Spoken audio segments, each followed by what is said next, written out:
आला हज़रत अज़ीमुल बरकत इमाम इश्क़ व मोहब्बत हों या हुजूर ख्वाजे ख्वाजगा ख्वाजा मुईनुद्दीन चिश्ती हों या हुजूर गौसुस सकलैन रदियल्लाहुल मौला तबारक व तआला अन्हु हों,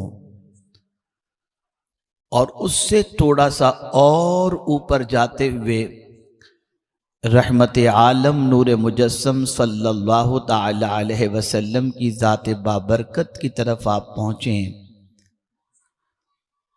तो एक चीज़ ख़ास तौर पर उनकी ज़िंदगी में नज़र आती है, और वो चीज़ ये है कि बेराह रवी के शिकार इंसानों को देख करके कुड़ना और परेशान होना। वो इंसान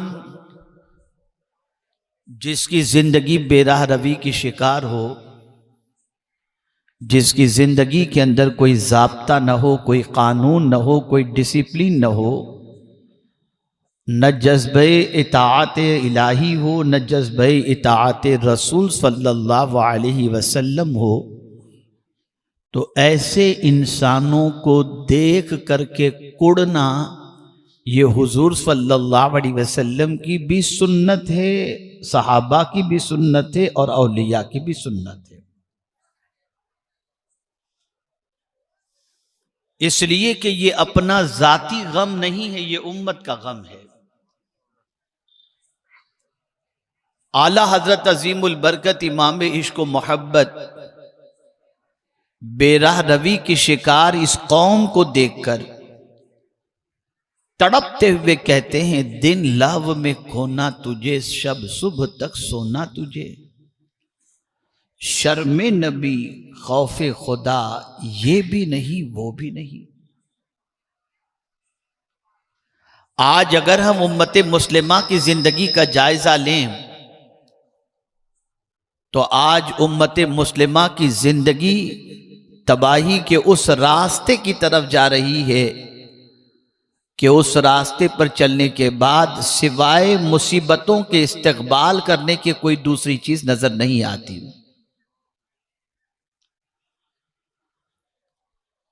इंसान ये तसव्वुर करता है कि पहले मुसीबत आती है, नहीं, मुसीबत बाद में आती है किसी चीज के नतीजे में। मैं आपको एक सवाल पूछता हूं कि मच्छर के काटने पर मलेरिया होता है, अगर आदमी की शुगर बढ़ रही है तो किसी बदपरहेजी की वजह से उसकी शुगर में इजाफा हो रहा है। इसी तरीके से आप देखते चले जाएं कि हर मर्ज का कोई ना कोई रीजन, कोई ना कोई सबब हुआ करता है। बगैर किसी सबब के इंसान किसी बीमारी के अंदर, किसी तकलीफ में मुब्तला नहीं होता, इल्ला माशाअल्लाह।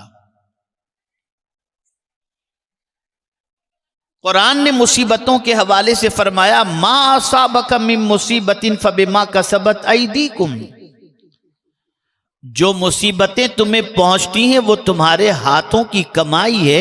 वयाफू अन कसीर, और बहुत सारे गुनाह तो अल्लाह यूं ही माफ फरमा देता है। तो यहां से ये बात वाज़ेह तौर पर समझ में आई, मुसीबतें किसी सबब से आती हैं, किसी वजह से आती हैं। हम उस वजह को तलाश नहीं करते, मुसीबत को कोसते रहते हैं और मुसीबत का मातम करने की कोशिश करते हैं। आज अगर उम्मत मुस्लिमा तबाही और बर्बादी की शिकार है, आज अगर उम्मत मुस्लिमा बेचैनी और बेकरारी की शिकार है, आज अगर उम्मत मुस्लिमा कामयाबी और कामरानी से कोसों दूर है, और आज अगर उम्मत मुस्लिमा कल्ब के इस्तिराब की वादियों से गुजर रही है, तो उसके कई असबाब में से एक सबसे बड़ा सबब यह है कि उसने अपने रब के इरशाद की परवाह नहीं की और उसके रसूल सल्लल्लाहु अलैहि वसल्लम के फरमान की परवाह नहीं की।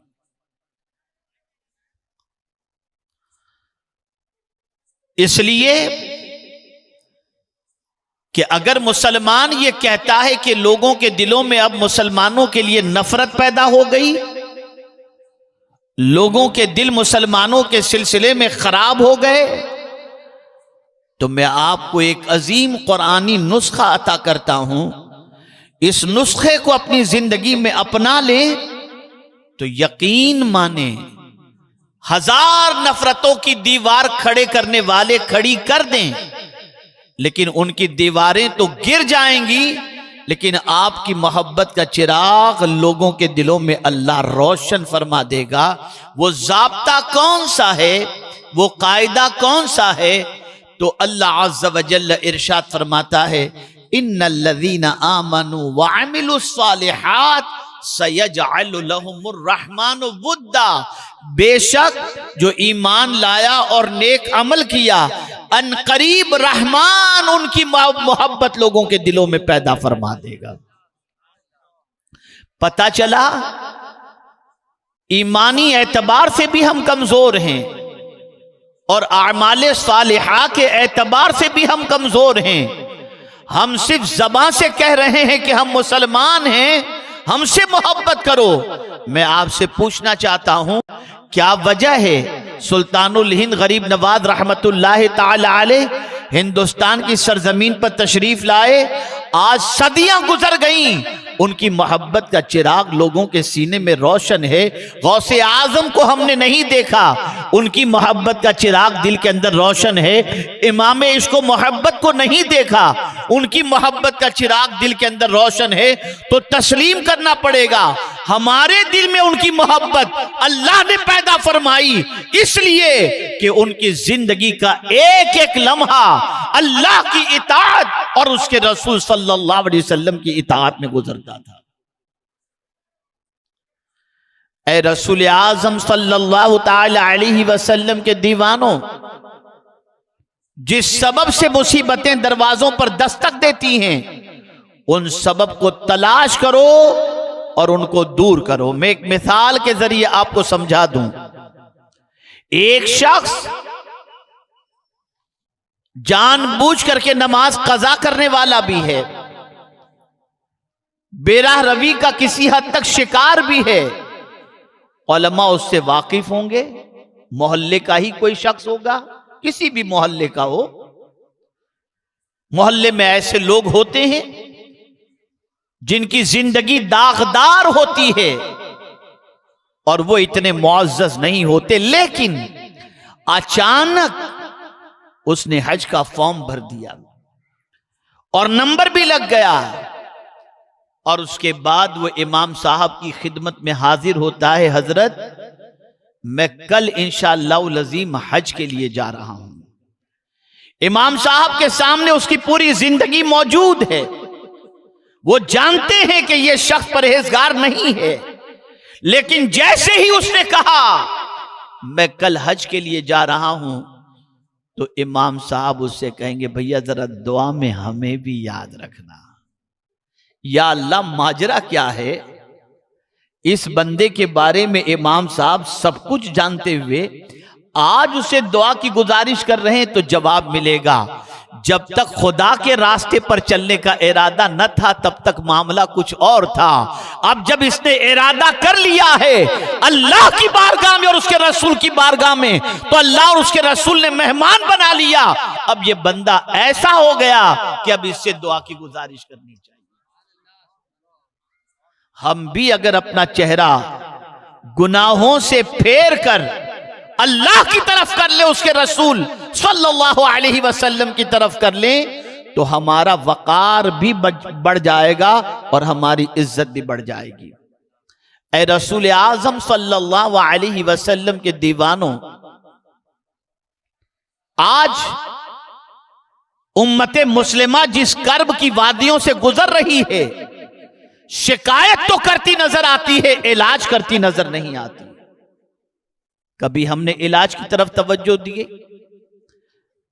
कितने लोग हैं जिन्होंने इन सारे हालात को देखने के बाद, तबाही और बर्बादी को देखने के बाद, गुनाह से अपना रिश्ता तोड़ा हो। आज भी हम देखते हैं उम्मते मुस्लिमा का बेशतर तबका रात की तारीकी में अपनी आंखों को गंदी करते हैं, दिन के उजाले के अंदर बेराह रवि के शिकार नजर आते हैं, मुआमलाती जिंदगी के अंदर सिफर नजर आते हैं और कहते हैं हमारे हालात बदल जाएंगे हालात, लेकिन कंडीशन ये है पहले तुम बदलो फिर अल्लाह तुम्हारे हालात को बदल देगा।